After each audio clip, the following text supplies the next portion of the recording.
Dresses, the jewels, the bangles, the rings, the crowns, and the silks, all are part of the amazing story of Mayapur Divine Threads. We are here on our first episode ever to take you through each story that each one of Sri Radha Madhava's amazing, world-renowned dresses brings to the millions of visitors that come here every year. Stay with us and have a look at what some of the devotees who are doing an amazing job go through every day. Hare Krishna, my name is Navadeep Narayan. Welcome to Mayapur Divine Threads. Hare Krishna, Hare Krishna, Krishna Krishna, Hare Hare, Hare Rama, Hare Rama, Rama. All right, everyone, Hare Krishna. So I'm here today with Ananda Leela Manaji. Thank you so much for coming. And she is our, how would you describe yourself? Are you like the head of the project, or are you one of the leading participants of the Mayapur Divine Threads? Like, how would you describe your role with this group? I'm basically the design director for Mayapur Divine Threads. So you organize all of the, how should we say, the outfits and designs that go into making the dresses? Yeah, that's correct. Okay, that's very nice. How do you like that, Save? It's wonderful. It's wonderful. Okay, I can imagine you're very busy running around getting all the different elements involved. Yeah. That's nice. So we have Ananda Leela Manaji here, and we're going to ask her, we're going to probe her mind on all of the things that went into this dress. So my first, I guess, question I would say is this an unusual request? Like, how did you feel when you got this order for making this Kazakh dress? Honestly, I felt very appreciated that Amrit Renu, she chose Mayapur Divine Threads where she could make her dreams come true. My name is Amrita Renu Devidasi. I'd like to share with the story of how I got to do the service for Radha Madhava deities with Mayapur Divine Thread team of making an outfit.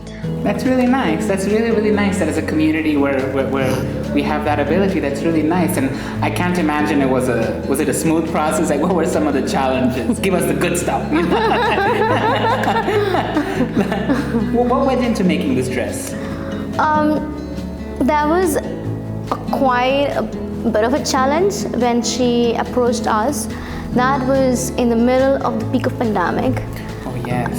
So that was the time when the pandemic was hitting all of us throughout the world. So that was the biggest challenge of that time, how to procure according to her design what that asked for, what that was required to get that in that amount, set amount of time frame. I see. So like contractors, they probably couldn't ship any of the materials, or was that? I mean, before shipping was to find the right fabric, what we were looking for. I mean, we got through few, but then that was not something which we were looking for. So I see. So it was like quite of a challenge, and in COVID too. Yes. I guess this dress is kind of like a testament to how hard you'll work to get the dress done. Yes. That's wonderful. Yes. That's really, really nice. And why this dress? Like, what stood out about this dress that really captivated? Because I see you really attached to it. You really like it, and I feel like her whole mood is so beautiful. But what stood out especially for you?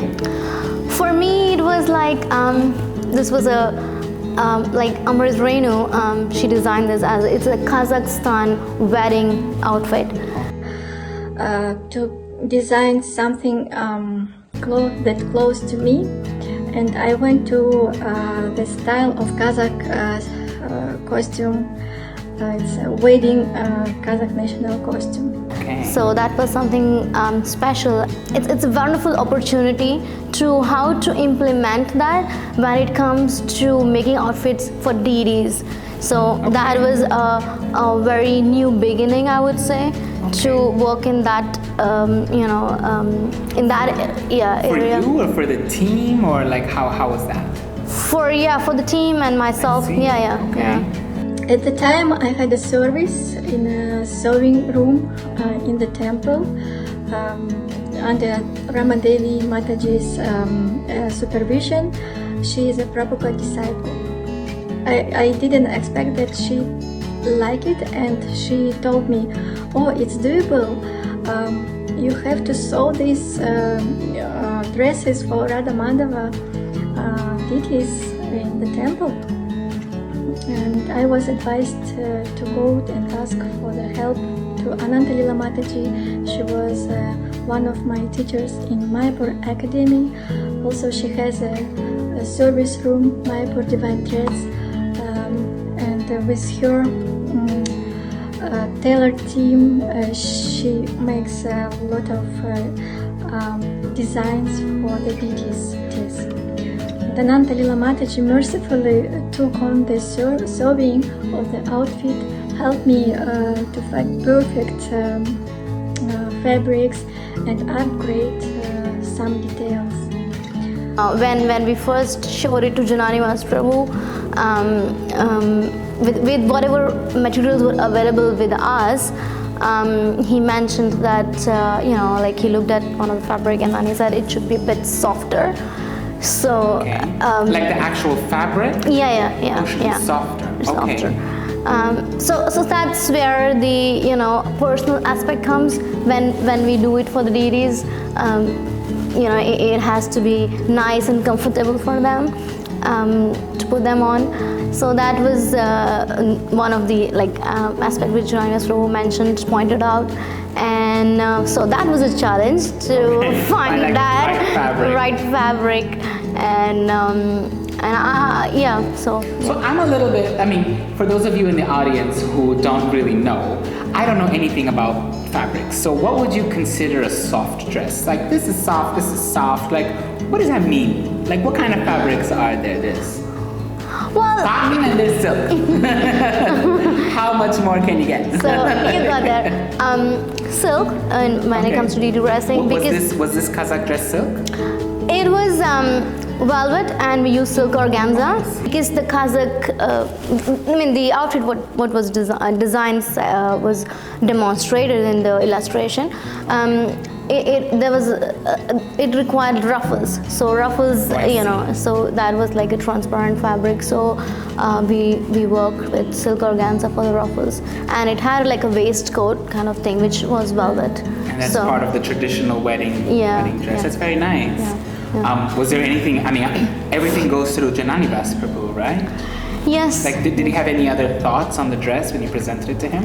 Yeah, I mean, he gave a few ideas on how, because I showed him few samples when we made there's a golden embroidery done on the velvet, on the blue velvet, and I showed him like a couple of samples, and he chose one of them, so he mentioned that was a good one to go with it. He always has his eye on every aspect. That's amazing. That's wonderful. Yeah. And I guess once everything was finished, it must have been like a real sense of accomplishment. Like, how did you feel when? Because I remember that day I was there too. That you called me to go check out the dress. Yeah, I remember that. How did you feel when like the curtains opened and you saw this dress that you'd spent so long putting your effort into?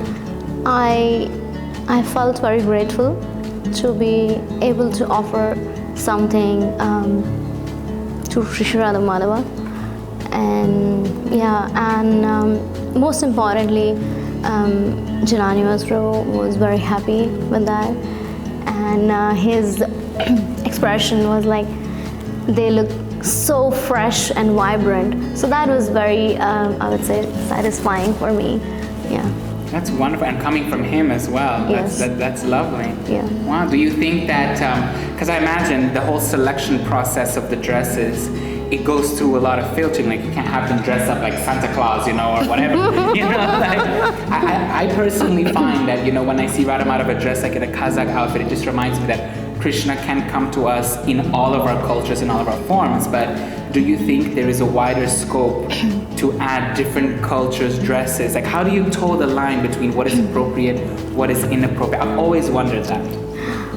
Though it's a very nice idea to be able to offer that kind of thing, what one needs to keep in mind is there is a way when the humans dress, and there's a certain way when we dress the deities from the Lord. I see. So even though, like, first this, when we talk about this Kazakh dress, there's a special, way how it was.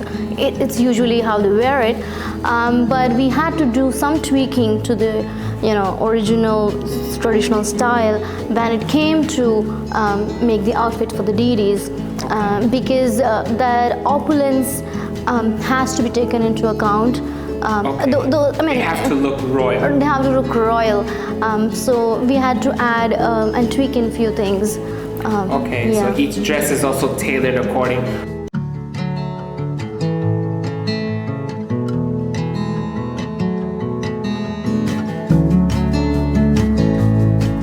Only when the curtains opened in a darshan time, only then I started to believe that what was happening was real.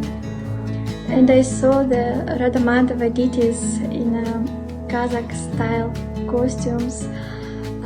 My heart was full of happiness, grateful for Ramadevi Mataji's mercy to have this wonderful service for the Lord.